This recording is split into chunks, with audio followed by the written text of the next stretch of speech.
Well, welcome to a special edition of Raw Docs. And the true intent of Raw Docs, when I created this idea, I wanted to go back and revisit some of my favorite characters from some of my favorite shows. And one of my most successful shows was called Shipping Wars for A&E. And I would have to say that that show would have never have seen the air if it wasn't for my guest, Jennifer, the Texas cowgirl from Shipping Wars. Welcome to the show, Jennifer. I'm so glad to have you here. So much to talk about. We haven't seen each other in probably what? Well, it's only been a couple of years because About a year. you brought me a development idea, which, like a lot of development ideas, it's just ended up being a little cray-cray. There's so many things that can stump you along the way when you're developing a show, besides it just not being a good idea. You can sometimes have outside forces, so it's amazing.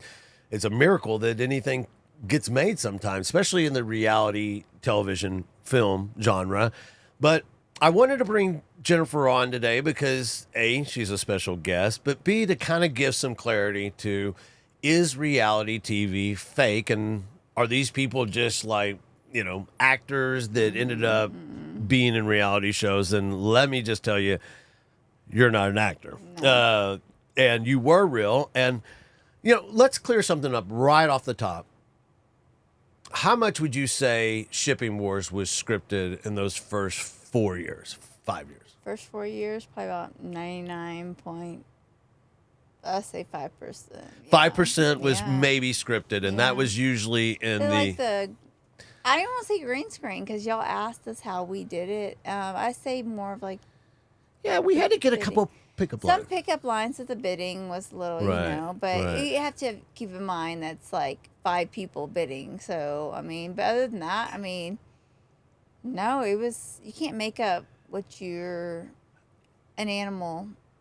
You can't predict what an animal's going to do. No, you can't predict what an animal's going to do. That's what You people can't don't understand. predict what your vehicle's going to do, and you sure as hell can't predict what the weather's going to do or the location. There's a many of things, and I think that was what attracted people to that show was it was very unpredictable. Correct. I can't.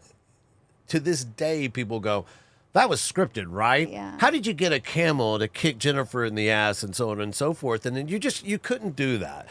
But I want to back up and talk about the origin story and how you became a part of, Shipping Wars. And where you were with them all 7 seasons, correct?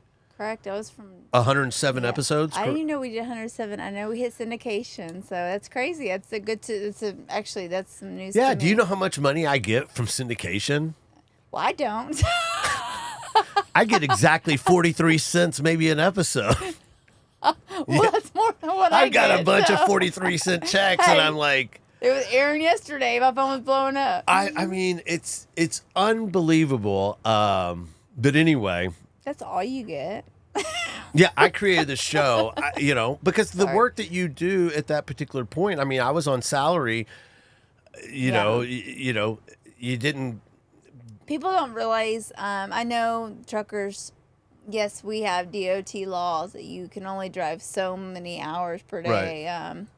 Yeah, But prior to filming, off camera, wheels up, I guess wheels down, whatever. There's a lot to it. We're living out of, and one episode could take 1, 2 weeks, 3 weeks. Yeah. I yeah. It depends on what the load is. Our first load that we took from Austin, Texas to Maine was the Camel, and partly because I didn't know what the hell I was doing.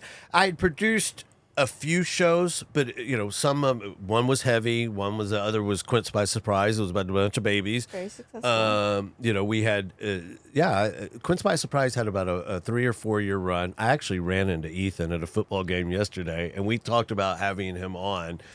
His Oh. kids are now in high school, so yeah. And those, if you can't do the math, Quince by Surprise was about a couple in Austin, Texas, having 5 children, and them navigating and raising those children it was cute. It was kind of John and Kate versus 8 before, or I couldn't do around it. around the. Oh no way. I have 2 boys. Not 5. No, I mean, more power to you. I wish I could have a big family, but So you're married with 2 kids, correct? I am. I had 2 miscarriages prior to my oldest being born. So I know with the show, I kind of threw that pregnancy out there quite a bit, and I was, I tried to get a lot of help, but that was the reason why I didn't want to lose him. So I didn't want any pressure at all. Would you say that the pressure and the stress from the show didn't help in your pregnancy? I remember getting some backlash, not from the network. It was from EPs? one of the EPs found out on Facebook that I was pregnant because I wait till the 12-week period, right? And didn't make me feel it wasn't like, oh, congratulations, and so welcome. I tried to, right? Yeah, and it was no congratulations, and so it was more that you were putting the show in jeopardy. Correct. It was not. Yeah. So. And what season was this? Season 3, 4. It was towards the end. Okay. Not towards the end. Yeah. I guess it was towards the end because Brennan. Yeah. I remember. Yes, I had to stay within Louisiana. I moved to Bucking Gator. I apologize. Right. And I had to get help for that, and they were smoking in the bar. Right. And I had actually gone into, this wasn't on camera, but I actually had the Braxton Hicks. And so I was having my camera guys like, please don't go into labor. But yeah, I mean, it was pretty intense. I don't feel like I got from the production company at that time. The support that you needed. Support, yeah. And I'm sorry. Well, and it wasn't you because you were there in the beginning. So. Well, yes. I mean, so I was head of development for this production company that, produced 600 Pound Life and Shipping Wars and Texas Car Wars and about 19 original series. And as head of development, my whole job was to go and find a new show idea, develop it, have it succeed, so that would take you through the first season, and then I was on to the next thing, the next show. And I think at that period of time it was probably something along the like Cartel City or Billionaires, one of those. But yeah, I mean, I constantly had probably 3 to 4 shows that were in queue that I was always developing. Absolutely. And so, but I would come back, usually to the request of you or Roy or Mark. I would do a majority and produce a majority of the loads and your story ideas, which I absolutely loved it. I mean, because I'd say that to this day, Shipping Wars has such I loved all the memories of it. I mean, I was heavily involved in season 1, 2, 3, and 4, which I think were probably the best episodes. I agree. And, I think what I wanted to do is, yeah, I mean, I didn't want to script anything. And then if to get the best content, we had to be out there for a couple more days and it was going to be authentic, then that was the way that I wanted to do it. And maybe that's why, because you guys were real characters, maybe you appreciated the realness of it. Absolutely. When I go back, like I see season 1, like you said, 1 through 4, and it's like you can see the difference where things kind of got scripted. As far as like green screen was more scripted, and I never got to really enjoy, because you never know when you're going to get picked up again. Like I never really got to enjoy like, hey, like, let's, like, people fly everywhere, so the country is so beautiful. Like, I mean, we're just driving Arizona. I mean, Utah. I just remember loved Utah. Oh my loved gosh. Arizona. The entire crew stopped talking because it was gore. I mean, pictures do not do justice. Well, I think that was the best thing about that job. But I'm going to tell you, if you have never been a long haul transporter, a trucker, or just a transporter, a UPS, whatever, you have no idea how exhausting and how difficult that job is. I mean, it really is. And I mean, we, would load up the snacks, coolers, everything. And we were on the DOT clock. And I mean, it was, dedicated to a certain amount of, was it 12 hours that we could kind of be on, and then we had to be off. And I know that a lot of people are going to correct 14. us. Okay, I know. Maybe it's 14. I try not to look at comments again because people, again, we've talked about this. It's like I try not to look at comments because people think I'm 50-something years old. But No. I don't know where that came from. But in my 40s, lower 40s. But yeah, it's exhausting. It's very, very exhausting. And I know Red Bulls are good for you, but I lived off of them. Yeah, I did. I mean, that and candy. I mean, Well, I think the hard thing is not only were we filming a show, but you know, we had to get from point A to point B because those loads were real. I mean, absolutely. you know, if we had to get a Willie Mae statue from New York City to San Francisco, I mean, we weren't going to cheat that. And I'm going to tell you, so many things go wrong along the way. I mean, you have livestock. You got to keep that alive. absolutely. You got to stop. You got to feed. You got to redo the straps. You've got to, you know, watch out for a tornado and you know, take major detours. Absolutely. But the best thing, and they, you know, I'm like, I should pay them for this, is we got to see how beautiful this country is and how special this Absolutely. country really can be. And the different people that you come across in each region, it's, you know, they're different from in the Southwest than they are in the Southeast to the Northeast to the Northwest. But really amazing country, and you know, that's my stance on America. It really is. The Midwest is actually where I have most of my fans, believe it or not. I Yeah. got flipped off more in Ohio than I ever have in my life. I did lose it at the gas station. Yeah. I think I had a lot in my crew. You know, And the crews were great. I mean, they were they would become kind of your. they're my family. They're yeah. your family. I think they probably got tired of me, but they're like my brothers. So they I know that Miguel and the Viking absolutely loved you. And who was your sound guy at the time? I don't know. I had so many. Yeah. So towards the end, like Miguel was my camera guy. Like Right. my camera's and he produces a lot of docs too, I believe. Am I correct? Yeah. Miguel is Very amazing. skilled filmmaker. Ryan, Ryan, one of my camera guys. He would step in. very, very skilled DP guy. Absolutely. Yeah. Likes to kind of be independent. Hey, I'm going to tell you right now, DPs, the real talented ones are tough to, I mean, they're very set in what they want their vision to be. And, you know, I think if you're a little bit more green, and I'm, you know, cutting myself down, that part of the job, a good job of a good producer is you've got to allow them to have that kind of creative freedom. But sometimes we're like, hey, we're on the clock. I don't care about your shots. Let's go. And I will give this, I know a lot of you cattle farmers are going to probably, those bucking bulls, I'm going to give you an example. Oh, yeah. Those camera guys were down on the ground. Oh, yeah. Yep. They didn't move. Yeah. I'm scared to death. Okay, I'm just giving you an example. Y'all know they can jump 12 feet. Oh, yeah. I mean they're amazing animals. I mean, a small one could injure me. You know what I'm saying? Right. And so we're moving 2-year-olds. So 2-year-old bulls. yeah, correct. Right. And I'm just saying those are big. Oh, They absolutely. can trample you. Those camera guys did not move an inch. So I give all the credit. They don't get enough credit, I don't think. Yeah. And yes, I may have been times where I was a little bit of extra, like, you know, at the end of the day, where it's like, when I say I want a hotel, I don't care. It doesn't have to be an expensive, I just want white sheets. That's all I want. I know you're going to laugh because we sit there. I know it's TMI, but color comforters, you can make pubic angel hairs, you know, out of them. You know, you never know what they're going to be like. Well, I'm going to tell you, and I don't want to but as you're driving across the country, I have a newsflash. You don't have the luxury of stopping in a major city at every time. Absolutely. So sometimes the by the hour hotels is all you got, baby. I mean, that's all you got. That happened to me one time. A couple times, but one time vividly, I'll never forget. And it was, gosh, I think it was right out of El Paso, and I was scared to death. Yeah. And nobody could stay with me because you can't, not even a female could stay with a cast. And I'm like begging.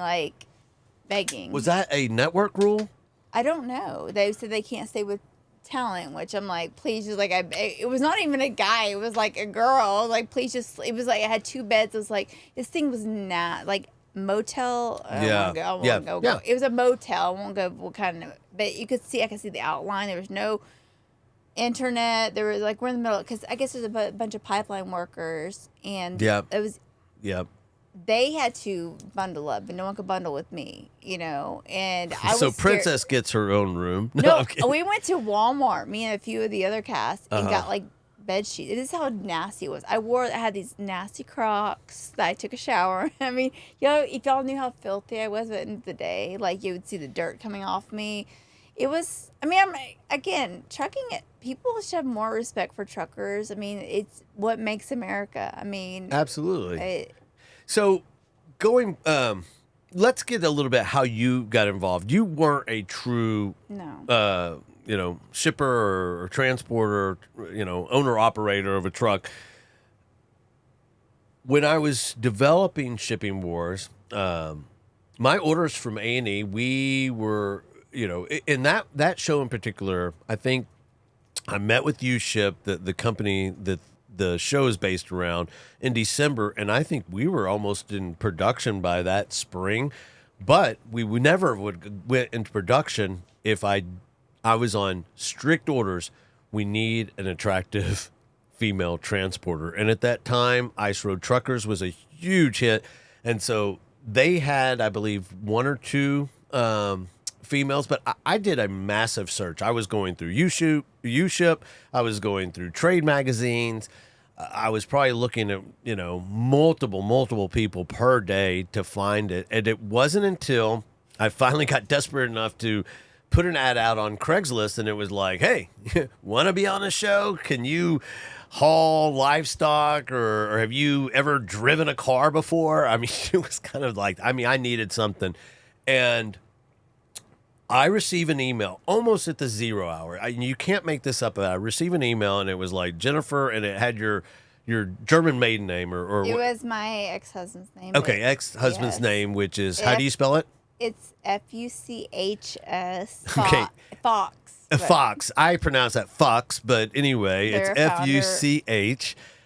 And I opened this thing up, and it was your headshots. Great headshots. But you have to remember, I was getting a lot of photos with, like, pretty big, pretty hefty people, and they're sitting up next to their tractor and trailer and, kind of doing their best with the camera.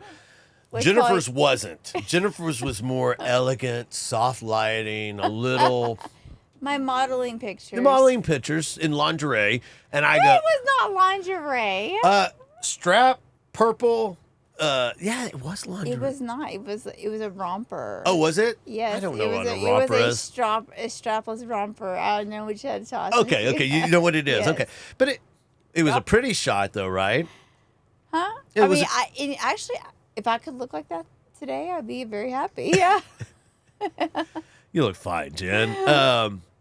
But I saw that, and it was like Jennifer. I was like, is this spam? Come on. I didn't know what it was until I read your bio, and I go, this sounds promising. And so you were, at the time you were living in Austin, Texas, and we were in Austin, Texas, or you were in Round Rock. And so we went and we filmed with you, and I was like, please be good, and please don't have any like major background issues. But we threw you, due to A&E and ran you up the flagpole, and lo and behold, they were like, perfect. Which is crazy to me because I think years later I didn't realize that there were so many girls that they had casted. Oh. And day one, I almost didn't even sign with y'all. You almost didn't do it? Because when Miguel put the camera on me, I didn't trust him. Like, you have to understand, like, you have to gain my trust. And right. It's like the contract, I remember, was like hidden cameras in your room, which was it was just like, I was like, no, I'm not gonna like, but be naked. Yeah, I'm not gonna like, I'm sorry, I'm not gonna like have y'all watch me change or sleep. But I think, anyway.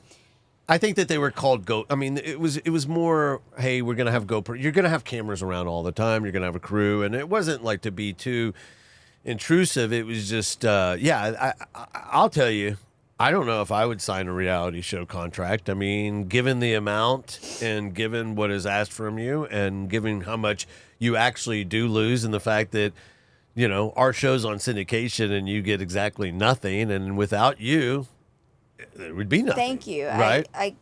Yes, with syndication, if I would have known, like, I probably should have consulted an attorney, entertainment attorney, Well- but you never knew that it was going to hit syndication because not many reality TV shows. No, not many of them hit syndication, but I, as a development producer, anytime that I casted anyone, I made sure I said, look, don't trust me. Like, go and have a professional. Now, I can't provide one for you. I can't provide an attorney, but no, I mean, I think that at that point, I just didn't know the right, Now the questions to ask or the right things to do. well, But this was I think new for all of us. correct, and I think that the two EPs that I dealt with, like I trusted. So Mm-hmm. I mean, it was not.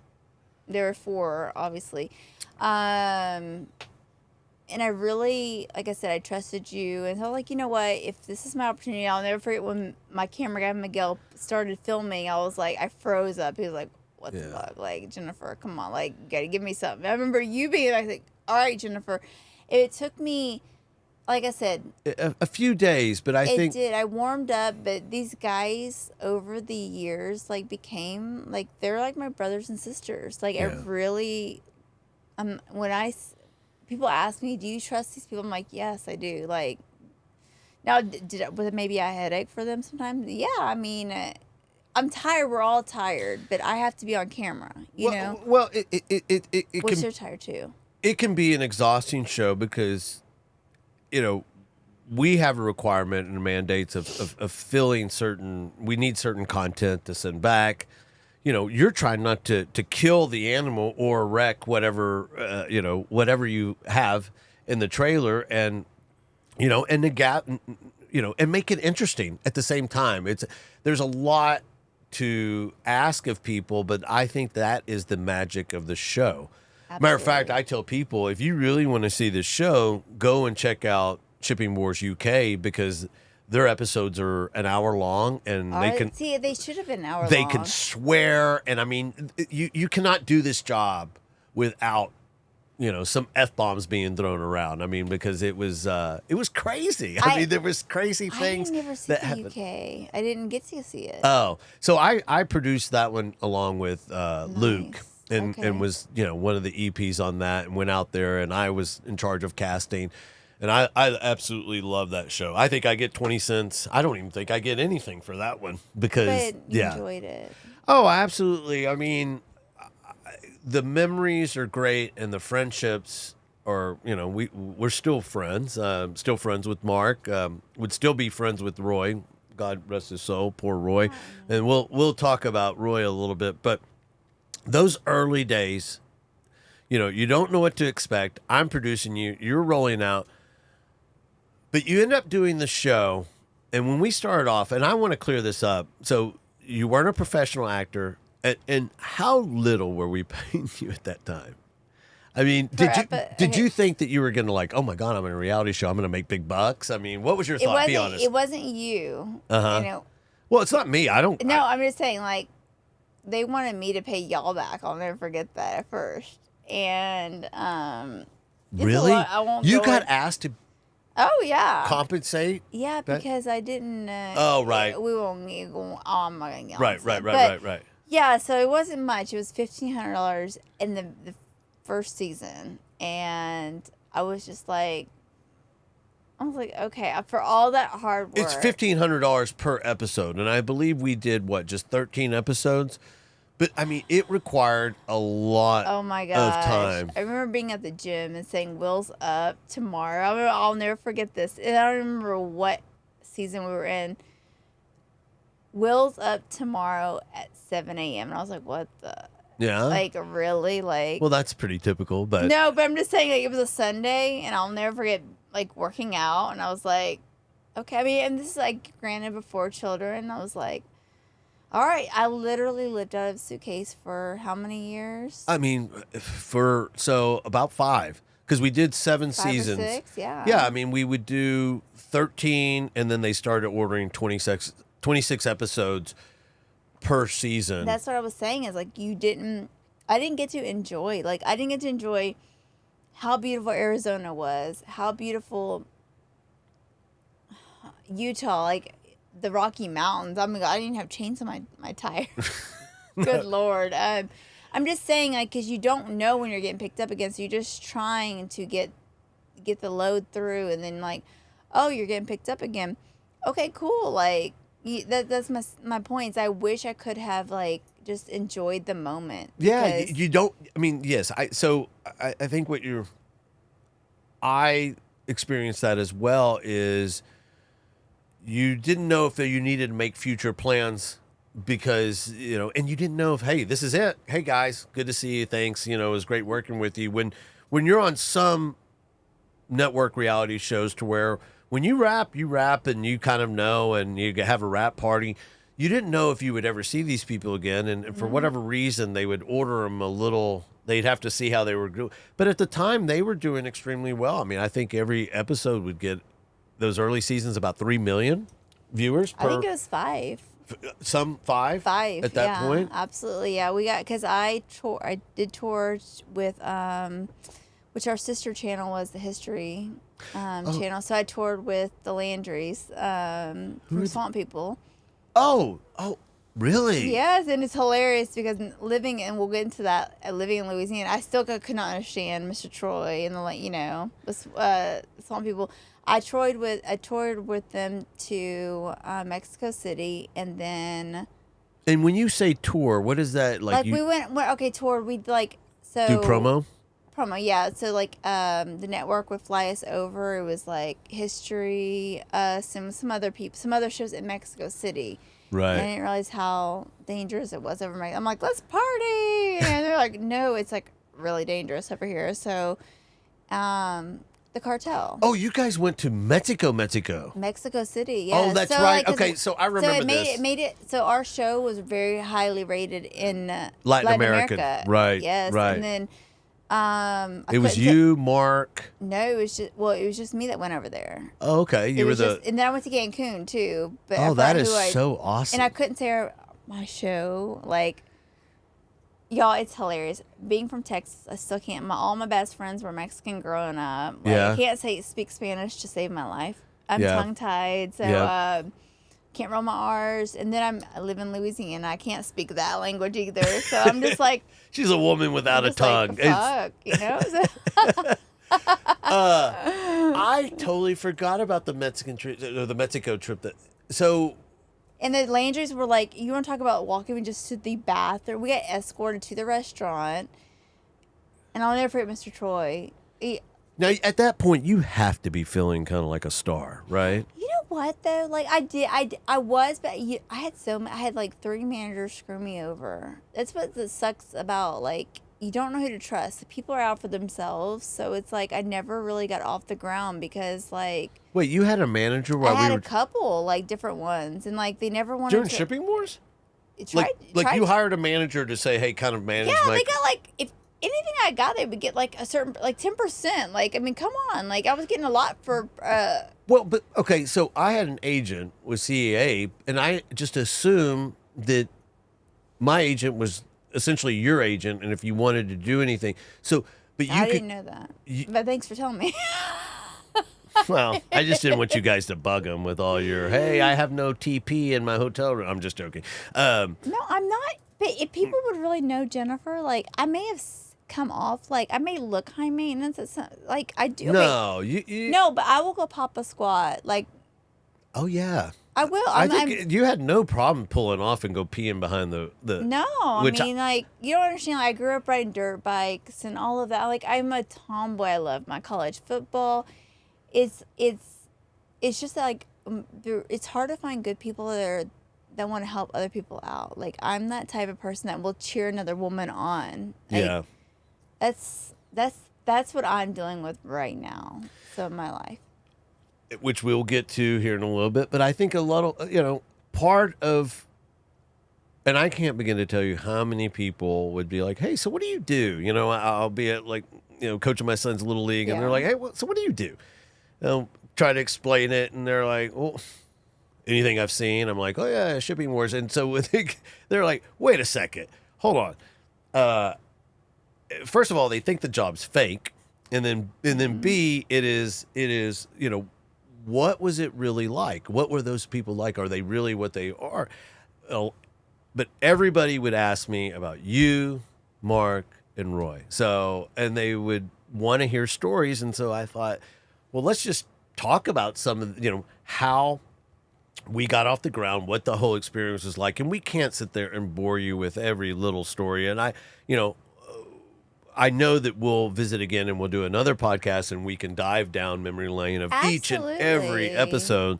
And I wanted to, film with you a little bit and kind of get a day in the life, because apparently you live in Lake Charles, Louisiana. So what is Lake Charles, Louisiana like? Be honest.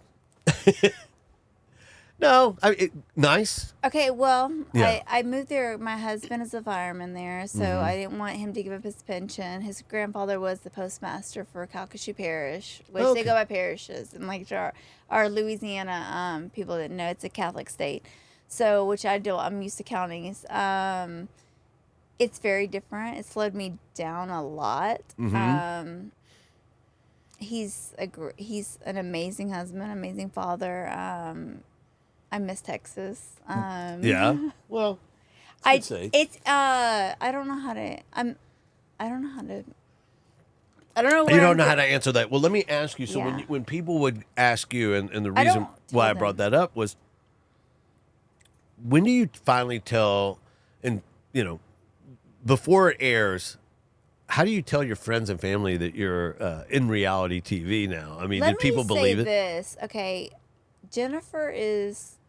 I am a lot of people's supporter, and I'm very genuine. Like, I'm not just in there. When I give you a compliment, it's from the heart. Like, and if I accidentally offend you, like, I'll be like, my gosh, you'll know if I'm mad at you, you'll know.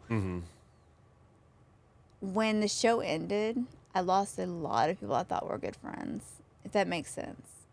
Over in Lake Charles, I guess you could say. Not necessarily back home. So it hurt a lot. Like, a lot of people stopped talking to me, and so... So you think people wanted to be your friend because you were this reality TV yeah, and star? I'm like, more the merrier. Like, that's just Jennifer. Like, I'm like... My love language is giving, so I would give, like... That's probably my downfall. And my husband would probably be like, yeah, it is. Like, I would give people presents just because, like... no, churches I don't regret. Right, giving right. to get churches, but, like... I would give people stuff just because, like, hey, this, like, I just feel like this is from my heart, or, So, yes, I probably should have invested in stuff that I should have done, Do you remember what I told you when I... So, yes, they started around 1500, but by the time we were in season 4 or 5, or maybe even 3, the advertisers started to... that's what happens when you have 3 to 5 million viewers. But the advertisers started to get involved, and you started to make some good money. And I remember telling you, I was in my office, and I said, Jennifer, try not to spend it, because being a reality TV star is almost like being an NFL running back. I mean, the life shelf is going to be 2 to 3 years. And Roy took me to heart. He went out and he bought a bunch of land, and I believe it outside of Pilot Point, outside of Fort Worth. Some invested, but I don't know if I necessarily would. I mean, because you're kind of in this... I wish I would have. Yeah, well, of course. I mean, right? I mean, but I think, like you said, you're so involved in it goes by in a flash. It I mean, does. one day you're filming, and the next day you're done. And then I would have to say that I've even experienced, when you have a hit like that, everybody wants to be your buddy. Everybody wants to, have a role of some sort. Everybody wants them to make you a show, or make a show around their lives. And then when you can't provide for them, it's like, out. A little reason why I wanted to have you. We talk about all these crazy stories, and people didn't get to see really behind the scenes. How crazy did shit get? I mean, you were telling me the other day. Tell me about the pig story. I mean, how tough was it for you to... You looked at me. Yeah, just some of these things. Okay, I named this pig. As we all know, pigs are super, super smart. They say they're Wait, you like... named the pig, and we were only on the road for an hour? Or, I mean, No, a week? people don't know this. That pig was with me, really, like 2 weeks, because I had to pick up that stupid zebu. Uh-huh, right. That kicked it was like people don't think that the thing was almost broke my arm. Uh-huh. Okay. Anyway, so I really bonded with Wilbur. I named him Wilbur. I'm Right, not right. very like. Sentimental. Go ahead. Well, no, I mean I just wasn't very creative with the name, but whatever. So Charlotte's Web. So, but he would hear my voice and start oinking when I'd come out. So we had, like you travel, I think it's 7 days, and forgive me, it's been so many years, truckers. You have to be down for 2 days. Yep. So we were down for 2 days. I'll never forget going out and picking up his poop, and I was like, with trash bags, and like didn't even think. I'm like, I can't remember. So you were concerned. You just. Well, yeah, you just. Me and homeboy were like, I would let him out. He would stay right by me, like right In the by hotel me. room? No, just like by the trailer. Okay. I know it.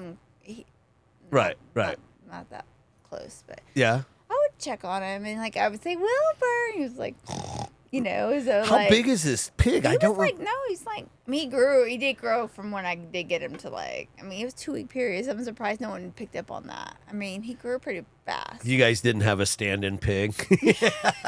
No, but Call the skinnier pig. I was like picking. I was like, oh my gosh, dude, like you poop this much overnight. So like picking it up, you cleaning it up, feeding him, and whatever. Like you could have got a PA to do that. You could have said, PA, that's go. not. I don't feel like that's their job. Well, So that was my. I actually protected the PA. that's exactly their job. No, it's not the not. talent's job to go out there in the morning and shovel shit. I'm not gonna ask. You know what? I respect that. Thank you, because I would do the same thing, But though. you I know- would almost feel. you would not pick up poop. You bet your ass I I would have paid that's for all I that. did in that show is pick up and fix other people's shit. So, yes. No, but no, you maybe on the technical side, but no, I actually did. Just because I'm particular of where I want to stay in hotels. You were a little bit. You were more of a diva than me. I mean, look. It's okay. I needed a clean hotel. We But want white sheets. But yes, so I picked the poop up with like, I didn't know with your throwing hands? it. No, with Oh. a bag, like Right, like right. a trash, like Just a garbage grocery bag. Whatever. Right. No, not even that. Like Like a grocery bag. a plastic white Yeah. bag. Uh-huh. Whatever. So just whatever I had on hand. Now, I mean, it was like 10 little piles, and I just like whoom, into the hotel garbage bin. Uh-huh. I didn't know that was like. Well, who told you it was illegal? Well, I went to go wash my trailer out because it was really, and they Right. were like afterwards, like before they should have been like, hey, it's not like you don't have pig feces and you didn't haul this and blah blah blah, like that, like it can't go into the water system. Oh, I mean, it's true. I didn't know that. Well, I mean, I know rabbits, like I mean, rabbit shit's like that. Yeah, but pig know, shit's probably like big. no, but like it's toxic. Rabbits like it can catch on fire. I don't know. I refuse to get a rabbit as a pet. My poor kids have been like, "Can we get a pet rabbit?" I'll I'm get like, you a rabbit. No. Anyway, no. but, I'm a dog person. So Anyway, but I kind of fibbed on that part. So besides, I don't even think that. Did you even have a driver's license when we first started shipping wars? Stupid. Okay. Well, I had to ask because I got certified. I should have got certified as much as I drove those trucks. Wait, hold on. Wait, I could never drive Mark's rig. I couldn't drive Chris and Robbie's. I didn't want to die, so I never even asked wouldn't Roy. let you, yeah. But yours I had to drive. Wait. Only when we reversed. When we had to reverse, this is verified in Maine. It's, at the time, nobody could reverse a trailer that was 18 feet down. It was about a good mile. Was it? This is the camel episode. The camels, and the road was one lane, and it would drop like literally 8 feet on each side. And yeah, I mean, This has never been shared. By I was the way. paying massive overtime. And so we have, 2 camera guys, a sound guy, a PA that Jennifer refuses to ask to do anything. It's like your PA was probably like your buddy, right? I remember who the PA was on that. Oh, okay. But go ahead. Well, I do. Remember, I had to send him home. Remember the guy that I think was Oh my masturbating God. on the road? Stop! I do remember. And I go, and no, and we're driving down the road, Oh, and I listen to go, this. is that our PA? no, sending our footage. We had to overnight our Yeah. footage. Yet he somehow got behind Yeah. us. So I send a PA, and I go, here, this has to go out. And we're on a massive I deadline. remember this. And I go, hey, this has to go out. It absolutely, positively has to make it there overnight. And so we're in some Bless his BFE home. Bless his heart. It was Bullshit. when the time changed too. So the time changes At the from border. from central to east coast around Indiana, but it's really strange because you wouldn't think that it does. And so Oh, I'm I guess crying. he had missed the time for whatever reason. I think he went to go smoke pot. He knew he was going to get canned or something. He Anyway, wouldn't even look at us when he passed. he us was in the supposed van. he was supposed to be about 30 miles ahead of us. And all of a sudden I recognize, and like we would drive these black Tahoes or something, or and then there's the production. You know what a production, they all look the same. And all of a sudden I go, that isn't our production vehicle, is it? That can't be it. If it is, I don't know what I'm gonna do. And he like just wouldn't stare at us. I mean, he knows it's us. We're all looking at him. I remember that. Oh my gosh, I forgot about I'm like, that. what the shit?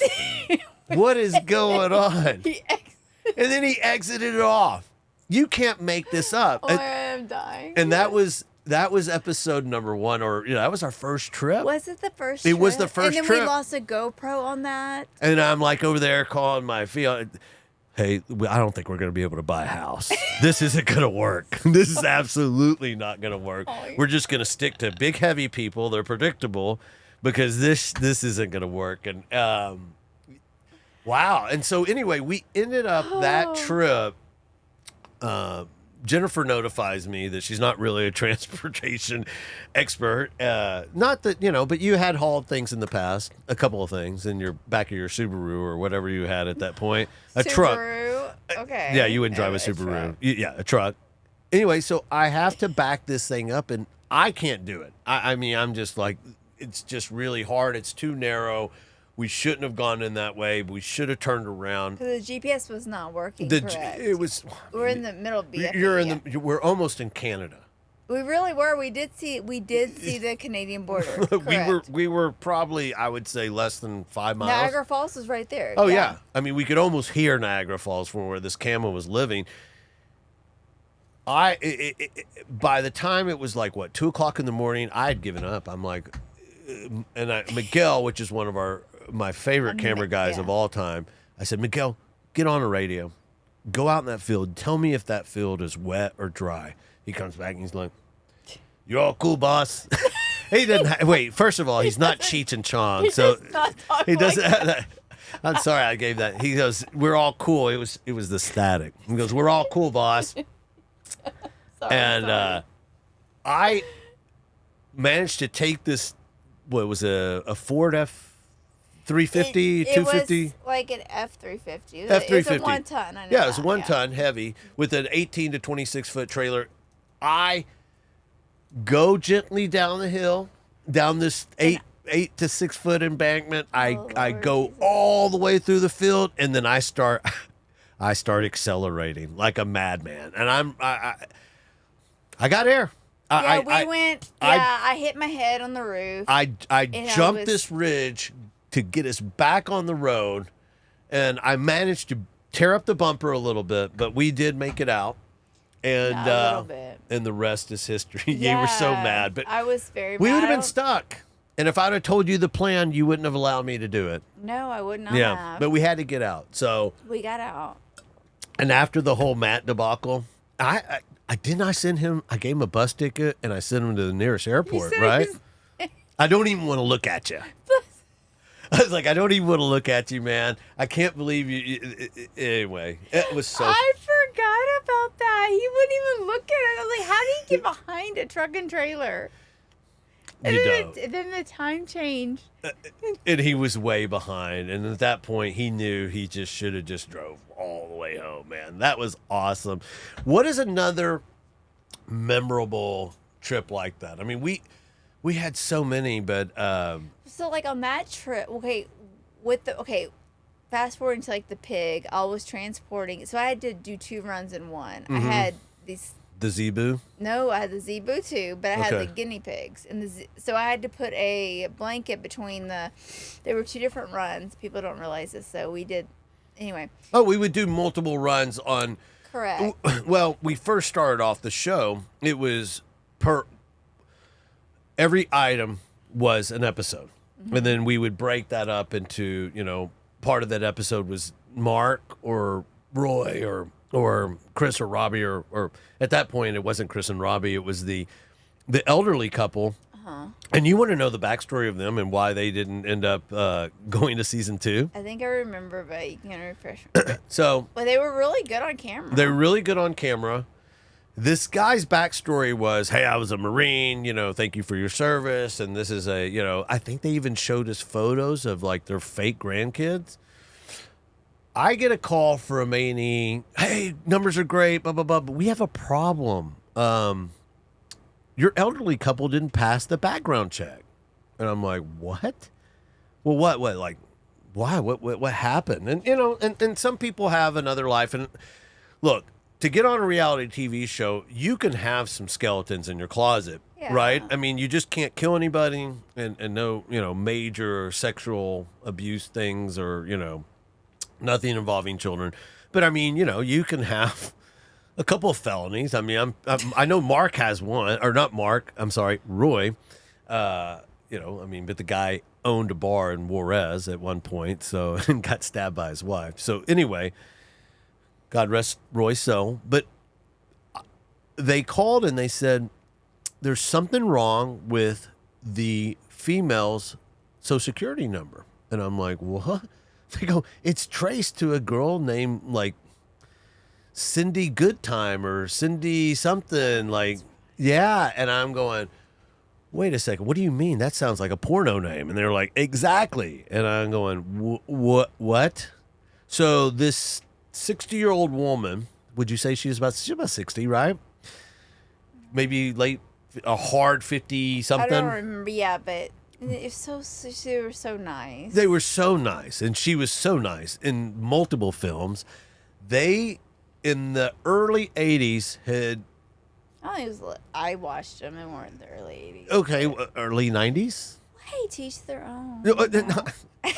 To each their own, but don't put yourself out. Like, I mean, it was only a matter of time till the public would know that, and this was hardcore porn. And I remember I had to call them and say, dude, something came up, man. I'm just going to say it. Was your wife ever in porn? Oh, I'm going to kick your ass. And about that time, we found additional footage. He was in them, too. With his white sneakers. Yeah, he had the white sneakers and the white socks, and it gave him away. And it was like this. He was like watching his wife do this to these He was participating in it. It was like with the pool boy. And so they were... A lot of people do not know that story, and and they were great on like they really. Were great. I could stifle gas like. Well, they were cast before you were. I think they were cast before. They probably would have been rated very highly. I think they did rate really high, but I mean, we could not.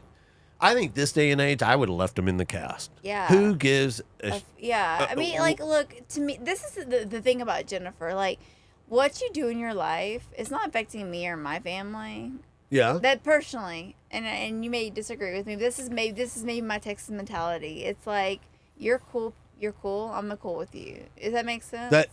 That's exactly how I am. Like if you and I are cool, as long as you're not messing up my shit, hurting my shit, and doing certain things, I'll do whatever. Like if you're on my team and my tribe, like. Yeah. We all make mistakes. We're human. So it's like it's a different mentality where I feel like where I live. But we're human. We all make mistakes. So it's like we're learning as humans. So. Now if you burn me and you burn me bad, absolutely. You're dead to me. Correct. Like you're just I do give people a couple chances. I mean, it depends on what you do to me. But yeah. Well, I'll tell you. I mean, I'll use Roy as a great example. Roy Garber, what was it? Silver Jesus, greatest nickname of all time. You know, I think on the surface, people saw Roy as this just really tough, you know, just gruff guy, very racist individual. He wasn't. He was not any of these things. Even though my first experience when I went to go cast Roy, I had to go meet him. I flew into Miami, and I have my bags. I got out a little early. I see Roy come in that maroon, his first truck, and he pulls up, and the cat, and he's like, I'm like, hey bud, how you doing? He goes, close the fucking door. You're gonna let my cat out. And he gets out, and my bags are there, and he goes, pick him the fuck up. And he's like, I'm not going to pick up bags for a Mexican. I'm like, all right. I'm over there texting A&E. I'm like, this guy is nuts. We proceeded to, in that course from Miami to my hotel, which is about a 3-mile drive, I think that he offended every culture, race, sexuality. And I go, this guy is gold. But you know what? That's the thing that America has to realize, like, it was not staged. That was the real Roy. He's testing you. Oh, yeah. I mean, he wanted to see how sensitive I was and if I was going to cancel him out. If you didn't have the cojones, I guess you want to say, like, he was like, F you. Well, he tested their producers, new producers. I was like, he chewed them up and spit them out. How many producers did Roy go through? I don't know, but I remember the bull episode we did together. I said, have to. I had to come in relief. You had to come in. They had to. That's right. They called the bullpen. I'm a righty, but I got a call and it was like, you've got to come back down to Texas because shit is blowing up. That's why I said. That's why I pulled the producer. See, and this is the Jennifer that no one sees. I was like, dude, you're gonna have to toughen up with Roy. Like, Roy and I had this off. Like, we had this special friendship off scenes, which I'm very upset that I wasn't able to go to his funeral. I found out that he passed away. I was actually breastfeeding Brennan, my oldest. Really? Yeah, found out on Twitter, and I was like, it's a horrible. I said, that's a horrible joke, and they're like, it's not a joke. That's how I found out. It was on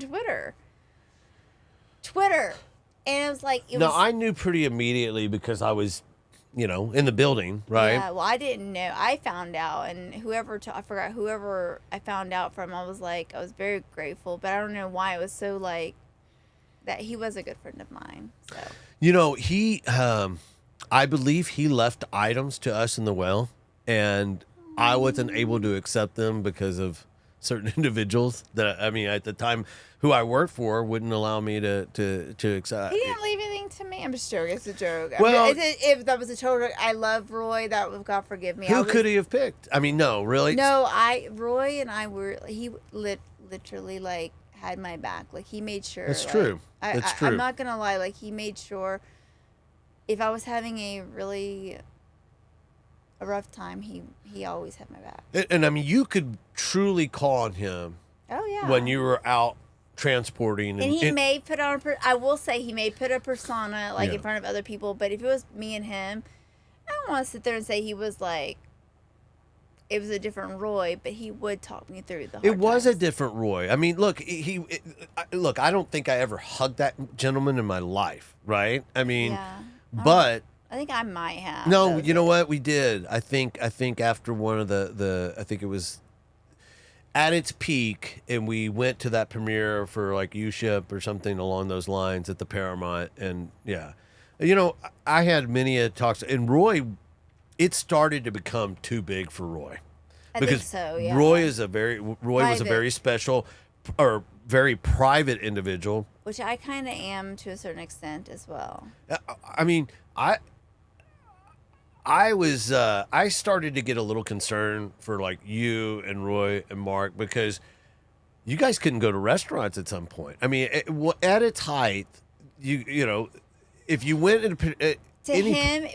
with Roy, I'll never forget. We came actually where I'm from, Round Rock. We actually went to Joe's Crab Shack. Yeah, Like right there. That's right. Yep. And He loved Joe's Crab Shack. Well, I do too. I'm not gonna lie. Like, I know everyone's gonna be like, "What?" I'm like, I'm not gonna lie. Like, okay, hello, Joe's Crab Shack. But I do. If someone can crack the crab for me, I'll eat that all day. But I liked it. But I don't have that gray hair, the big handle mustache. You know, people. I don't know if it's a compliment or not. My voice. So I had someone follow me around, like a local HEB grocery store, follow me around. I was like, "What the fuck was I saying on the conversation?" I was like talking like personal shit. You know, like, "Are you Jennifer from Shipping Wars?" I'm like, "What the hell are you?" Like, well, I think people recognize you, but he was very. So you had Mark with the big chops, correct, and he's about 6'3", and he's just a big dude, right? Yeah. But Roy, with the long hair, and he wouldn't take pictures. I said, "Roy, please." I was like, "Those are your fans." Like, but like I said, it's not scripted. Like, these are your fans, and like you have like he wouldn't take pictures of people. Well, like,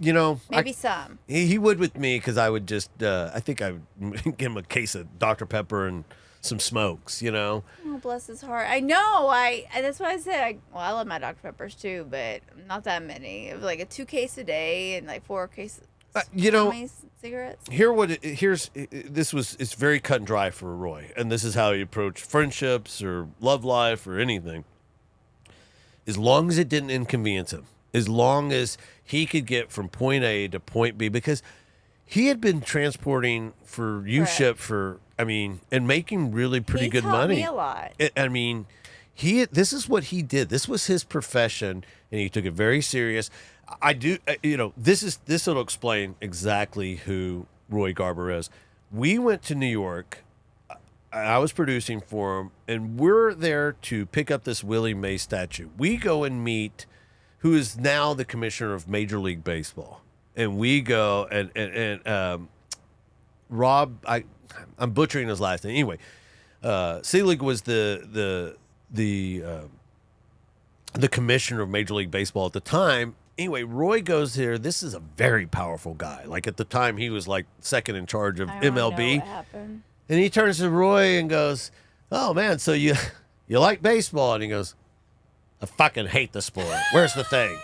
I mean, and this guy is like looks at me going, I could have both you guys killed, right? Like, I mean, the guy said that. No, I mean, Roy? he just gave a look because Roy was just so. But you can't make it wasn't scripted. He couldn't fake it. No, he couldn't absolutely fake it, and that's why I say, I think Shipping Wars UK is better because we would have left that in. Yeah, and that was the whole. I mean. When I thought about Raw Docs, I'm going, you know what? I want to have a vehicle to where if we're filming, it just can be all thrown out. Like, and nobody's going to sit here and go, "No, do you remember?" Okay, wait. You can't have that. It's too PC. Do you remember the horse? Do you remember the horse episode? Okay, this is totally... The whore or the horse? Horse. Okay, I'm drinking some Bud Light. I was the official game day girl, yes, back in the day, a lot younger, for Bud Light for UT. So how did you get that role? You were doing. So I worked at the Texas State Comptroller's office. So at nights I was like a liquor girl, like Malibu rum. I'm trying to think of like all of the ones. Jameson. Not a shot girl, a liquor girl. No, I was like I was a promotion girl. So I worked for an agency that staffed the girls out. And I worked for Bud Light was one of them. My favorite because I did drink Bud Light. And the guys were amazing. It was like Brown Distributing was they're amazing. So what goes into being the Bud Light girl, University of Texas Bud Light girl? They handpicked you. I don't know. It was one girl per game day, like on game day, home. So I was the only girl. I'll never forget at Schultz Beer Garden. Multiple games. Yeah. Awesome. It was really neat. I would have to throw out beads and stuff like that. And like I didn't get a special permit. Hello, y'all need to do that because I had to find a parking space. And then knowing Jennifer, I'm always running late because you're Jennifer. I'm Jennifer. Yeah, I'm right. like, oh, I gotta do my eyeliner, my makeup, whatever. You gotta get all this ready. But this is when I was anyway. It was so much. I mean, it was so fun. But the year after that, I was at 2 years in a row. Vince Young had won the national championship for UT, so we sponsored his tent, and I don't get starstruck. Like I said, like I told you how Austin is. It's Yeah. really cool. I tried to take a picture of Vince Young, but I think he was very antisocial. So let me ask you just an honest question. So you go from the glitz and glamour of reality TV because look, This is before. This is before. right, right. Yeah. But I'm segueing on. Now that you live in Lake Charles, like what? How is that transformation? Like at first, So, okay. So people in Lake Charles, like, yes, I do have some good girlfriends. I'm trying to say, I do work part time. I did get a job. I do sell commercial HVAC for Calcasieu Mechanical Contractors, which yeah, well, the reason I'm saying that is my husband grew up with the owner, and it's a great company, and so I had to learn it all. And my territory is very, very large, but So you mainly make sales calls? No, well, I do. Yes, so I've naturally been in sales. I don't know how, but I love to meet people. Right. You know, like I just like to get to know people. Right. So I'm learning so I sell like maintenance contracts, but we do like, we maintain the equipment. We can do controls, and we have a construction site. Yeah. So if something's wrong with it, my client calls you up, or I'm the client, and I go, hey, my HVAC's not working, Jen. Like, you got to go and get somebody to. Well, no, they call so I try and sell the preventive maintenance. Okay. So I see. Yeah. So you're selling all the maintenance for it to. Correct. For when shit goes wrong. Yeah. So we're in like a lot of one of the big hospitals over there. We're in churches. We do Catholic charities. That's another thing I would like to dive more into. That we're going to. It was eating me up. The governor had vetoed $1 million. right. $1 million bond. So it's eating me up that some of these this Catholic charities was not getting. So we're raising a big fundraiser. So you're raising money for Catholic Church. You do have a good heart. So let me ask you. It was eating me up. Tommy, it was keeping me up at night. Like keep me up these people are not it's they're not getting fed. Like it's cutting the food for 8 parishes. And it happens to be my parishes that I take care of. And I don't know, the governor is a devout Catholic, so I'm not putting it again, I'm not getting all into politics, but it's a humanitarian thing, So what happened with the funds? He thinks it's the border. He said that it had to do with the border, letting illegal immigrants in, which honestly, at the end of the day, that's not our job. Our job is to take care of. We got to take care of your own right here. Absolutely. Right. We maintain the Catholic charities. We give them. So were they saying that was he vetoing the bill because he didn't want to allocate funds because maybe the Catholic Church was taking care of some of these Catholic immigrants? Charities. I'm assuming that's what I'm gathering. So, and I'm still I'm sure we could get our political expert Frank to explain all that. So we'll bring it. But like I said, I was trying to reach up I'm talking about bishops and but it's the Acadiana parish, which is my territory that I take care of. So I drive to Lafayette, and it's been eating me up because some of these people yes, they may have been in the war. People are like, oh, why don't they get a job? I've never been to war, so I don't know what PTSD. Yeah, no, I mean, I want to get. It's a real thing. It is a real thing, and it's not a fake thing. No, but I don't. Correct. Yeah. So, but I've experienced a lot moving to Lake Charles. I've been through 2 hurricanes, and my gosh, straight up hard. Laura was not. I left home for a month, and. My husband had to stay. Where did you come? You come back here? Came back to Round Rock, and we had to evacuate, mandatory evacuation, and they say it was a 4, which I think was a 5 because, and if you would have saw it prior to what it is now, and then Hurricane Delta hit literally a month to the day. And that was a 3. And so, I'm talking about we had no power. I stayed for Delta with one of my girlfriends, and it was bad. It was horrible.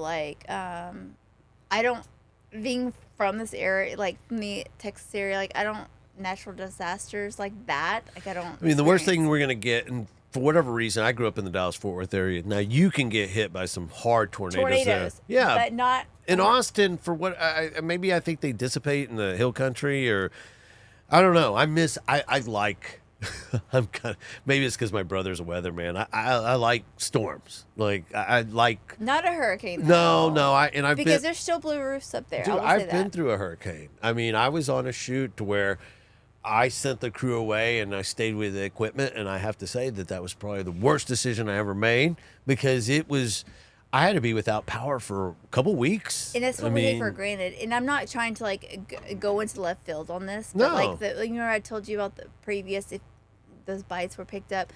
Being a banquet girl, when I say like, when I like to meet people, like I am best in like their families, their kids. Like I try to remember their birthdays and blah blah blah. You know how, if you know who the real Jennifer. So with that being said, the people of Rain, I was in Round Rock and I was on the phone 24/7. I'm sure I annoyed my mother like constantly, like trying to get my husband some help because he was left with a case of water each station in Lake Charles, saying fend for yourself. That chief is no longer there. Really? And then my husband is very like saying, please don't like let our name, like don't say anything on social media. I don't want, Right, you don't want right. your name. But it infuriates you as a wife because you can't do anything. Now, okay, keep in mind, there's no power. They can't get to a grocery store. They can't. Right. Their duck meat, all of their stuff in their freezers are like going bad. So I somehow, from all of the banquets, like I had listed, I just reached out to people I knew, and within days, you should have seen. I mean, people from in Texas were coming. Monster showed up. They got freezers donated, and I'm not taking any Right. credit for this. It's just that these guys like that are on the front line that are mandated to stay. Like, don't stay when you're like and put my husband's life at risk. Yeah. Like they have no food.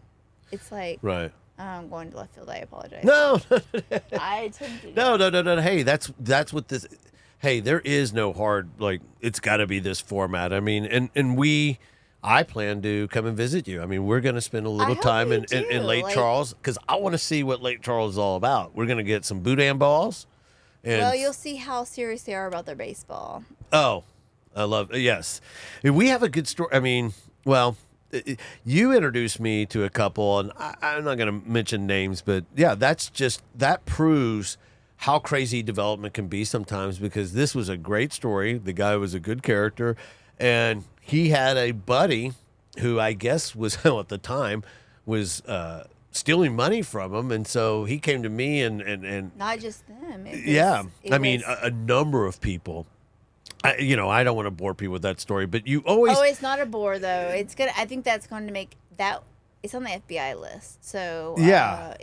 That will be a huge story. I think. But in the middle of, so I was about to develop. I'm developing this. It's around travel baseball, or the baseball in general, and this was less than a year ago, and this guy gets introduced, and all of a sudden he wants to start running shit and saying and controlling the money, and I'm like, hey man, this is between me and the characters. Like, I don't even know who you are. I'm not definitely going to bring you in a pitch meeting. So he poo-poos the idea, and I had my PI look into him, or one of the PIs, and we told him, like, this guy is running some sort of scam. Like, he's got multiple aliases, multiple businesses, and then when you send me this article the other day, man, my God, I was like, told you so. I mean, I don't want to say I told you so, but we told you so that this guy was bad news. Yeah, and which is crazy because, again, I'm not trying to bore y'all. If Tom comes down to visit me in Lake Charles, you'll see when you and yes. Frank. Baseball, and I know it's big in Texas, but y'all don't understand. Like, this Lake Charles bar baseball has won 12 national championships, and I'll never forget. I don't drink much, but when I do, I'll never forget. You drink Bud Light? Yeah, well, I was drinking a margarita at this point, but right. I remember going, Now baseball runs pretty big in my family, which I know nothing. I'm more of a college football fan. One of my cousins went to the pros. My other cousin played college baseball. My other cousin played for Troy. He was a wide receiver. So like, I will say, You have some athletes, yeah. I have some athletes. In my blood, I play basketball, I was in dance, blah blah blah, whatever. But I don't know. I know nothing about baseball. I'm learning as my little one. He loves it. He's a lefty and he throws right, so he's ambidextrous. But Okay. yeah, he loves it. He loves every sport. But anyway, what I was getting is I ran into the Caccinis. Yeah. It's Glenn Caccini and Raisa Caccini, which are like Royalty, baseball royalty. And I'm not just saying that. Like, they've produced, if you go down the line of what they've produced in there's so many stories, but like my youngest, his baseball hitting coach went straight from they said he would hit home runs and like everyone would stop and just like, Austin Nagel, like, right. Austin Nagel is your, yes. Okay, I know who that is. Right. And like, you don't understand, like, my husband grew up with him. Like, he Mm-hmm. named his Ferris after Kate's parents. My husband's parents is hilarious. Austin is such an amazing man, and he's so good with the kids. But anyway, what I'm getting at is, like, I was like, oh, my husband kept saying, oh, this town's like good. I'm like, okay, like, I'm all football. That's all Jennifer cared about. Mm-hmm. I thought shortstop was a third base. That's how much I knew about baseball. So my son played shortstop. Yeah. That's how I learned the difference. Okay. Anyway, so I hope that you're able to come down because I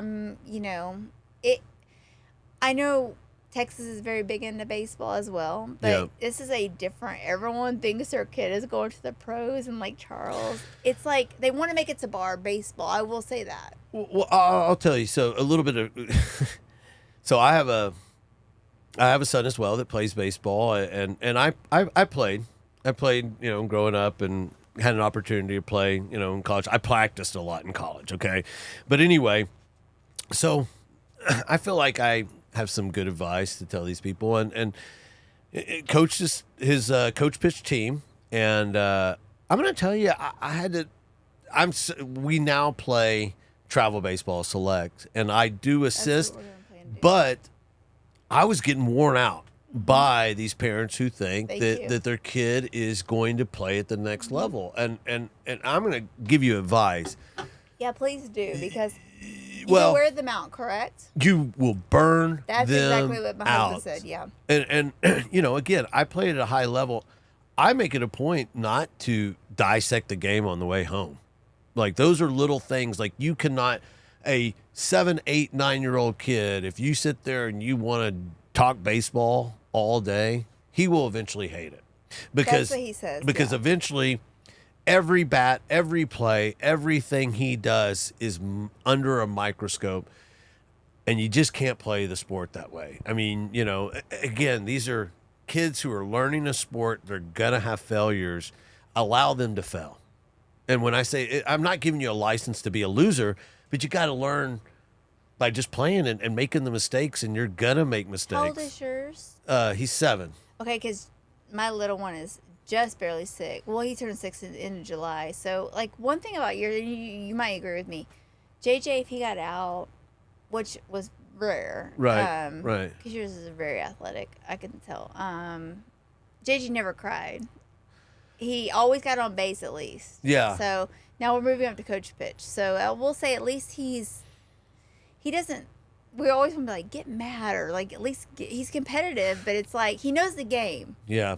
And I'm sure yours does too. But again, I think this is going to follow up in another segment. But I'm gonna tell you, you're not gonna instruct that kid how to, like, I'm not gonna let me be careful. Well, I don't care. I'm not gonna be careful. No, I You don't. can't instill in him how to be a competitor. You can't. Like, you're either born with this burning desire to crush your opponent, or you're not. There's this thing that says, I saw this on TikTok. It was this guy said, your kid's not going to be who you want them to be. They're going to be who they want to be. If you pressure them, they're going to rebel. I mean, or you just spank him really hard. No, I'm just joking. No, but we'll do a deep dive on travel baseball and Yeah, rec I would love baseball. to. I wanted to get you in the seat, and I'll spend just Yeah, a and little I didn't bit mean more. to go off in left field. I was No, just, it's just that's kind of my life in Lake Charles. It's like if your kid doesn't go to this school or if you're not living in this neighborhood, and it's like in Austin. That's what I was trying to get at. Is in Austin, no one cared what you drove, what you did. I mean, it's becoming a little bit more like. I mean, And maybe it is, but where Austin has changed a little bit. I mean, for the better and for the worst. I mean, it had a tremendous amount of growth, and I think that. I think we're just too But busy. change is good. I feel like and Sometimes, yeah. But we're definitely going to come and visit you in Lake Charles, and I wanted to get you in the seat, and let me just spend a little bit more time with you because I wanted to ask you. I like to ask this of all. What was it like when the cameras finally stopped? I mean, how hard of a transition was that for you, or was it hard at all, or did you use your reality show fame to, did the opportunities just come flooding through? As I said, like I had a couple managers that didn't come through for me. What were they managing? Like trying to get you like if you get me a gig, you get like say like 10%, which.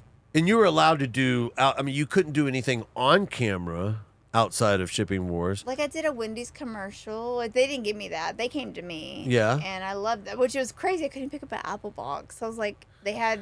That's unionized rules. Yes, you cannot touch anything. I was like, but you have to understand, like Jennifer. Like I'm like, no, it's fine. Yeah, with us, we're like, here, pick up this tripod. No, I'm just joking. But like they had like an A and B cameraman. It was like very like it was. I didn't realize that you.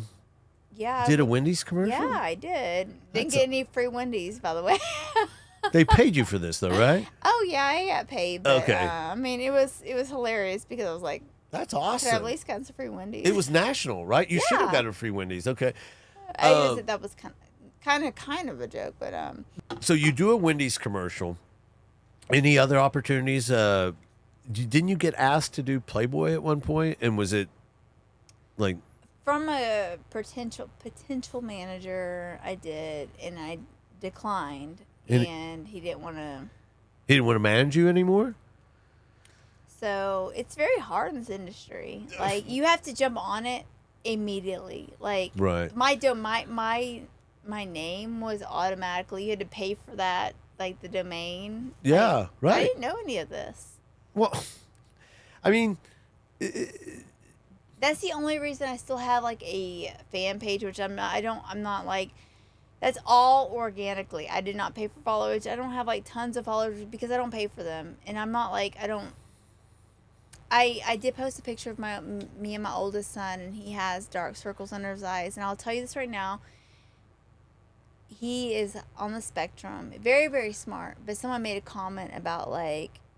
That's like a telltale sign? No, he had dark circles. They were making fun of him, and how he had to like making fun of his head, and it pissed me off because it's like I'm being vulnerable, like posting pictures of my kids and my family, and it's like these people, these trolls, like that's why I said try not to like read comments, but when it's about my kids, like right, I think kids should be off limits, right? I agree, right? And it's like he's a beautiful kid, like, and it's like it makes me mad because like he loves Elon Musk, he loves Teslas, and I promise you one day we'll show you. And I just like and instead of like arguing back with these people, like saying you're probably living in your parents' basement, or you're probably like. So what exactly are the comments? They just say they just make fun of they'll make fun of like they like on Facebook. Oh yeah, like it's different people. Like Facebook is worse than Instagram. So like